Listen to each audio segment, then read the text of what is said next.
Hello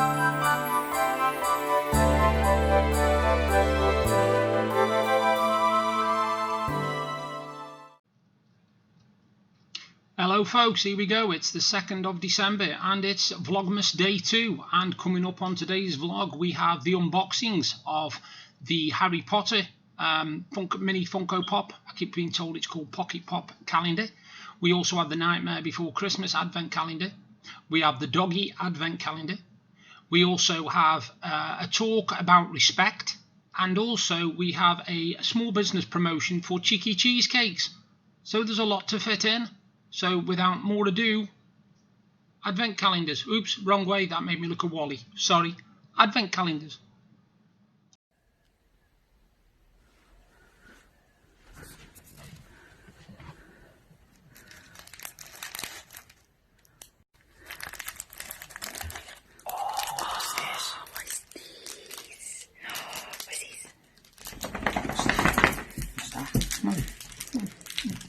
What's it?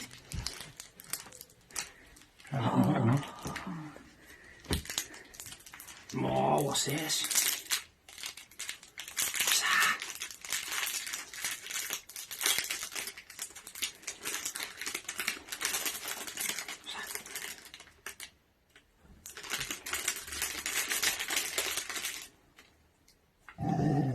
I want one. You want one? You don't. Okay then. Well folks, here we are, day 2 of the Nightmare Before Christmas Advent calendar. I opened it the wrong way yesterday, so I'm making sure I open it the right way today. Scissors are over there. I don't, I'll get them in a minute. Oh. Number 2. I'll let Deb pause it because I forgot the scissors again. And here's one we provided earlier. Scissors. Maybe on the 3rd day I might get it right. What do you reckon, Deb? Possibly. Right, off with that.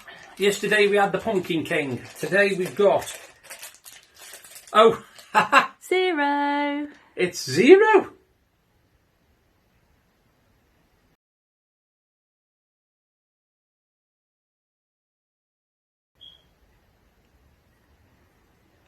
I have a feeling that Deb will want to own that one and have it on her cupboard upstairs. Yeah, I thought so, yeah. So that is in door 2 of the Nightmare Before Christmas Advent calendar. And I've been told they're Pocket Pops, not mini Funko Pops. So, there you go. Now we have day 2 of the Harry Potter Pocket Funko Pop calendar. Oh, remember yesterday it was Harry Potter with all smart clobber on and suits dressed for the wintertime ball or something? Yuletide ball. Yuletide ball, there you go. This time we have... I'm not going to show you. I don't know. I'll have to pause it. I think it's Ginny. Yeah. Ginny Weasley. Mm-hmm. Right. I didn't take it out the bag, didn't I? Ideally, yeah.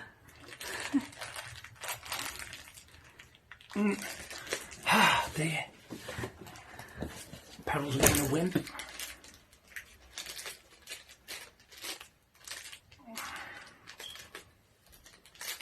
And inside we have... Deb thinks that is Ginny Weasley. I think. It's been a We're while not since going 100%, but we're going for Ginny Weasley. It's been a while since I've seen Harry Potter.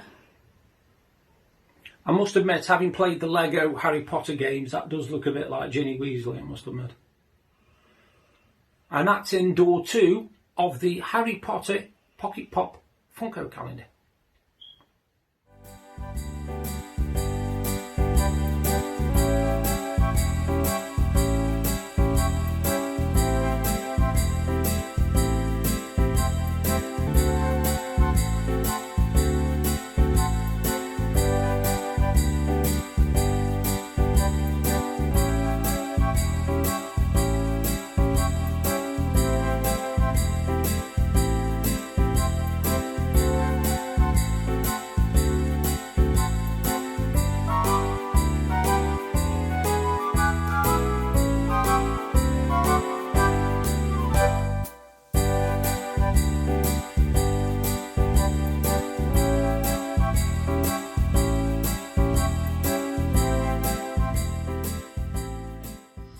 and I've just noticed it's a little bit cold.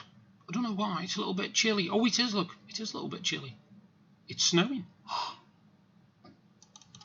Just messing about, playing with the filter as you do. Anyway, speaking of playing with hiccups. Speaking of playing with a filter, today something happened which made me go like this. I can't do the red face bit, but I can certainly do the steam coming out the ears. I'll just explain. Last night, I was lying in bed, as you do, and at 3 o'clock this morning, we heard a sort of high-pitched beep, and then silence, and 30 seconds later, high-pitched beep, and we thought, what the hell? Anyway, my wife went into the hallway to check, and it was the smoke alarm on the top of the stairs. Now, it's high, it's quite high, it isn't something I can reach. I mean, I'm 6 foot, and it's about 2 foot above my hands. So, we realised it was the smoke alarm. So what Deb decided to do was use a umbrella type thing, parasol, to push in the button till it went screech, and then pulled the thing away, and it stopped. Fantastic, great, go back to sleep. An hour and a half later, it started again, only this time it wouldn't switch off. It wouldn't stop when you press the button in. So we got up this morning, having not had much sleep at all, especially Deb, bless her, because she couldn't get to sleep after that. Once that beep hits your ears, it's like hearing a dripping tap. You know, you don't know it's there until somebody mentions it, and then once you hear it, you can't unhear it. Anyway, she didn't sleep very well, bless her, so I got up this morning, came downstairs. You can probably hear a beep in the background, actually. It's squeaky, it's horrible noise. Every 30 seconds without fail. Anyway, I got up and I got in touch with my landlord, who told me, who took all the details, and I told him, look, you know, it's driving us mad, please do something about it, because it's a smoke alarm. And we found out that we would have normally, with the old smoke alarms, basically you open them, you can take the battery out, job done. This is a hard-wired smoke alarm. So the battery is screwed into a compartment that's held in with the live wires, so there's no way we were touching it. And they said that somebody, you know, they'll try and get somebody out, blah, blah, blah. Anyway, 4:30 today, still nothing. So I sent a message to the landlord, a text message, and he sent me one back saying it has been handed to the electrician. So now we're in the hands of the gods and we're waiting. But we could have another night of screech, screech, screech. In which case, Deb still won't have any more sleep.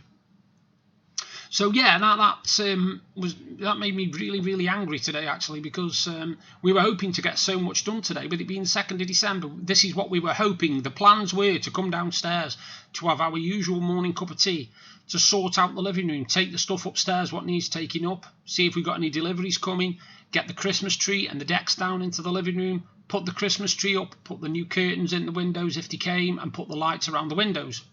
The only thing that got done today was the curtains. They came and they were put up. So we now have curtains in the living room that do not allow light in, because the problem we had before, we couldn't sit in the living room and watch TV, because if you sat in there at, say, 1 or 2 in the afternoon, the light came straight through the curtains and was straight onto the television that's the opposite side of the room, and you couldn't see anything. Half of the screen was white. So if you were watching TV, you could not see at least 21 inches of the screen. So we bought some blackout curtains and we put them up, and we tested them this afternoon, actually closed them to see what light came through, and they were brilliant. They got rid of all the light, which was fantastic. So they are up now, which is good.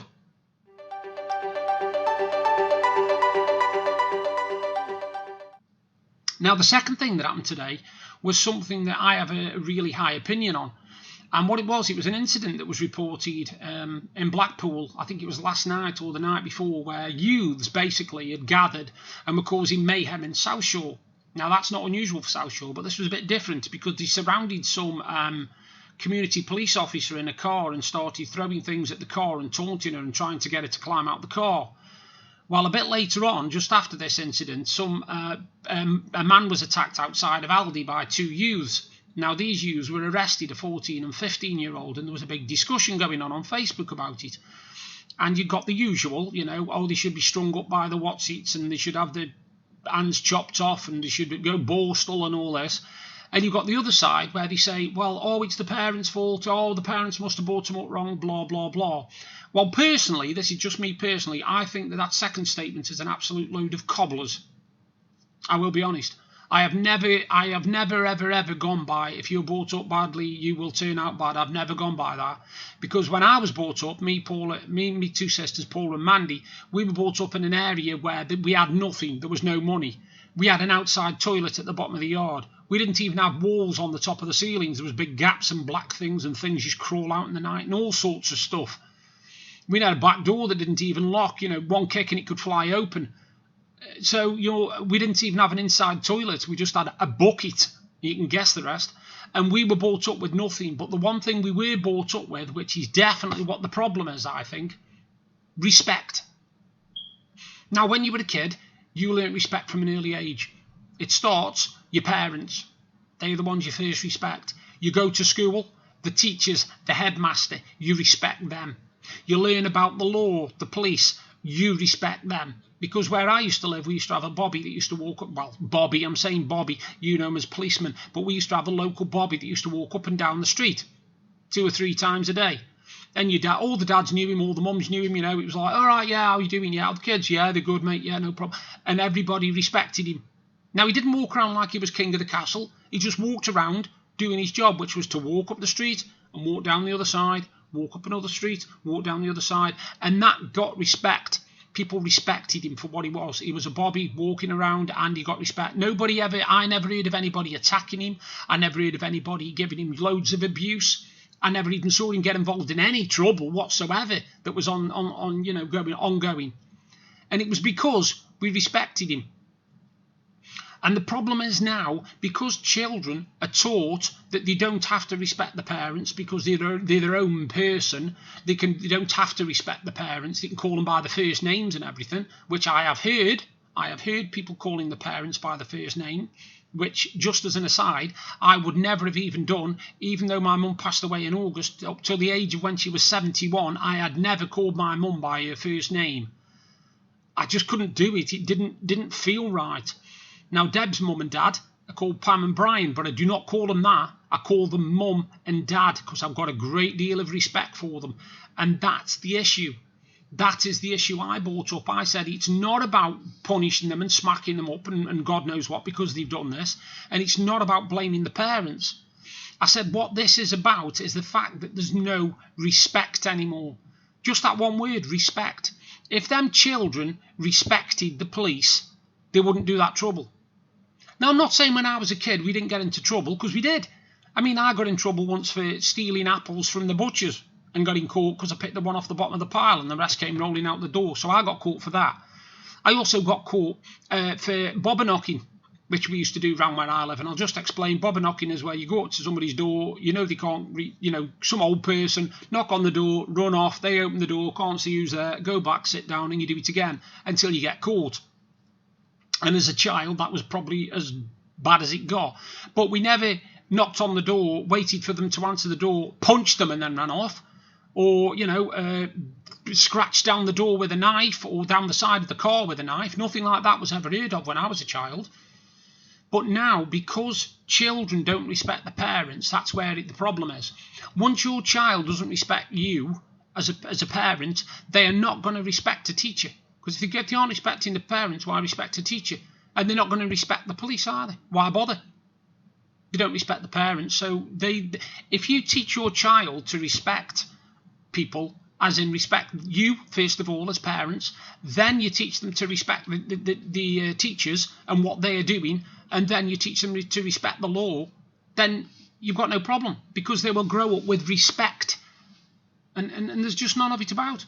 There's just really, really hardly any of it about.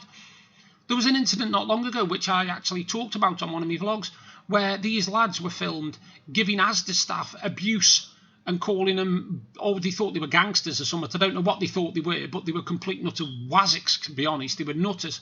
And they were only about, 14 maybe? 14, possibly 15?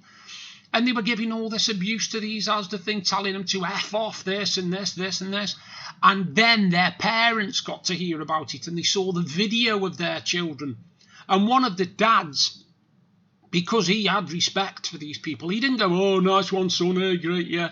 He actually frog marched his son down to this Asda store and made him stand in front of these staff and apologise. And apologise he did, mate. Because he knew that he'd crossed the boundary there. And this day and age, you cannot really get away with things like that because somebody will always film it on their phone. and it will make it onto YouTube or Facebook or Twitter or Instagram or wherever.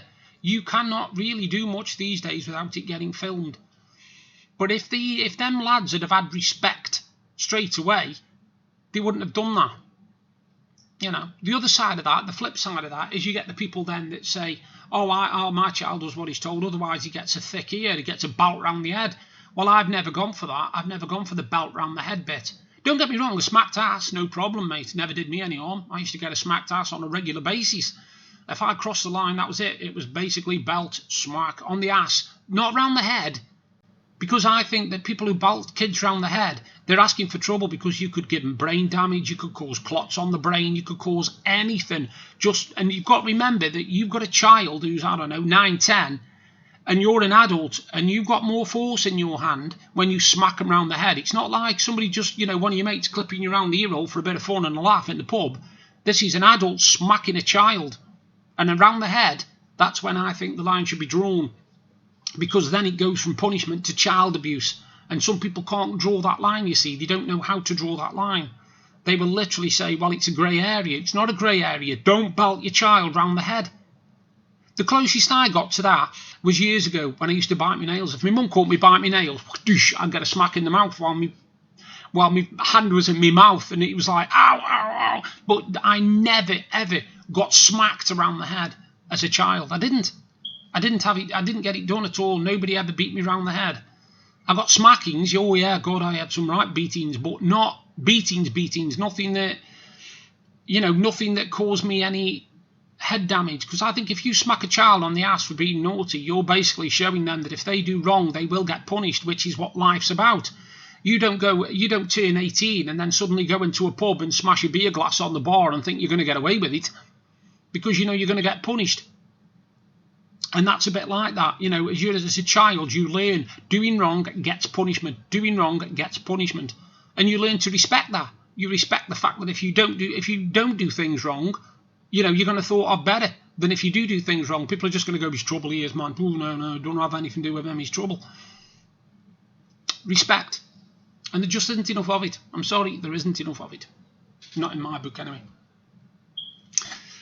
Anyway, coming up, I'm going to do a shout out for a business. Now, I've done this one before, but this business is thriving at the moment, and I want to give it a shout out because I want to give it all the support I can. Big shout out as well to West Coast resellers who thanked me for the mention I did last night, and it's a pleasure. It really is a pleasure. If anybody has got any small businesses, and mainly in the UK, obviously, because I can promote them better. But if you've got a small business in the UK and you want to be promoting, drop me a line, leave me a message on my vlog. Just give me some details about your business, who you are, and I'll give you a mention, a shout out, pictures, the lot, because I want to see small businesses thrive. It's nice to know that, I'm part of that. It's brilliant. So coming up, one of my favourite businesses, Cheeky Cheesecakes. Go Sarah.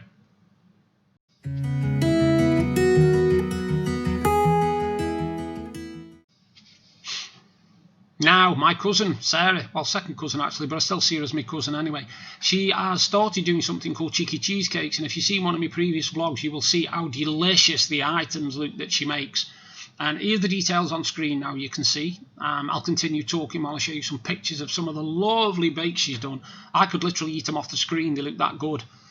And I'll let you into a little secret. When my sister comes up in a couple of weeks' time to drop off the Christmas present, she's actually bringing me one of the products to try, which I'm really looking forward to because these look absolutely delicious, as you can see from these pictures. But she's really making a go of it, and I'm dead pleased for her, because in this day and age, to see small businesses thrive when big businesses are going under, that takes some doing, that does. So it's all good to her. And she loves doing things like that. She absolutely loves it. Her name's Sarah Rhodes, and she runs the business from home. It's actually a home business, and she does cheesecakes, fudgies, brownies, all sorts of weird and wonderful stuff, and she's forever expanding as well. And I just think the products look amazing. I think the idea behind it's amazing, because, no offence, but we all like a little bit of cheesecake or a bit of fudge brownie or something like that every so often, don't we? We might pretend we don't, but if somebody put it in front of us, we'd soon eat it. And when you look at the price of factory cheesecake, shall we call them, straight off the conveyor belt, and you see them on the box, and then you open the box and you see what's inside the box, and you look and you go, hang on a minute, where's all the fruit off the top of it, or where's the chocolate bits? You know, on the box there's like 12 pieces of chocolate, there's 4 on this, what's going on here? It's like buying a pizza, you know, that kind of thing. But with hers, you see, she shows you the pictures of what they look like, not what's on the box, what they look like. So when you buy exactly what you see. And that's a brilliant thing, that is, because I would rather do that and buy from a small business where I can see the work that's gone into that product. Because if you've got some like factory where they're making millions of these things, there's not as much care put into them. I'm sorry, there isn't. But where you've got somebody who's running a small business and they are starting off and they are really, really happy doing this job, then they will go that extra mile for you. They will give you the flavours that you want. And that's the other thing. She's open to suggestions for flavours. She doesn't just have a list of this, and this, and that's your lot. You could say, you know, I want a Terry's chocolate orange cheesecake, and she'll make you one. You know. So yeah, give them a chance, mate. Cheeky Cheesecakes, they're absolutely fantastic. And if I'm not mistaken, there's some more news to follow in January, which I will definitely post about to do with the business. And if it all kicks off, wow, the world's an oyster. It really is. So give it a bash. Cheeky Cheesecakes. Now, just as a quick aside, going back to what I was talking about earlier about my Liverpool memorabilia. Last night, Liverpool played in the Champions League. And so far in the Champions League, we'd played 4 games.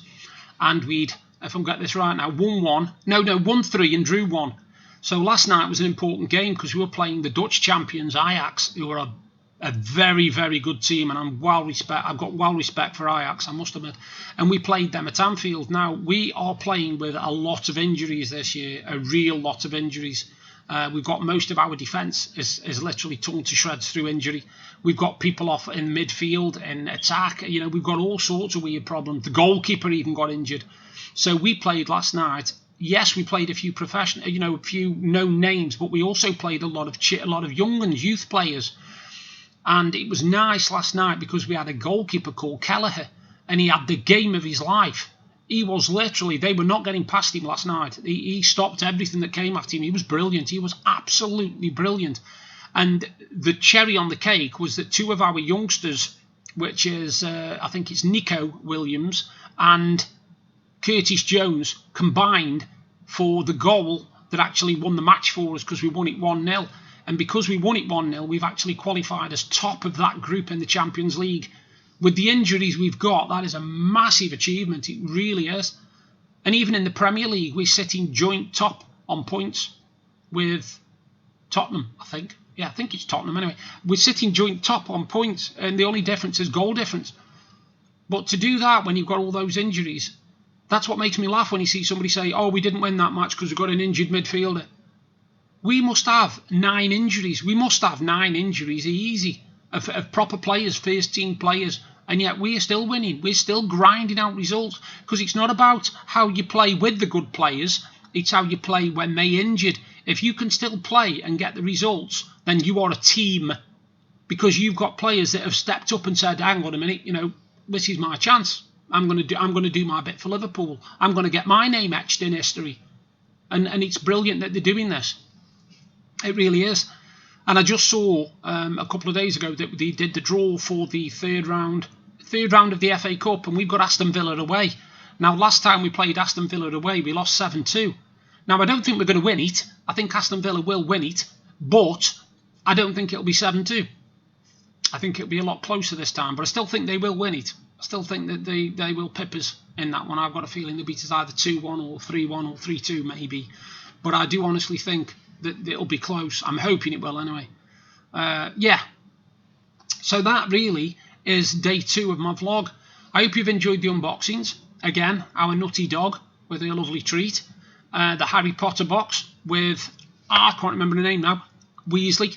No, it's gone. My wife told me and I can't remember it now.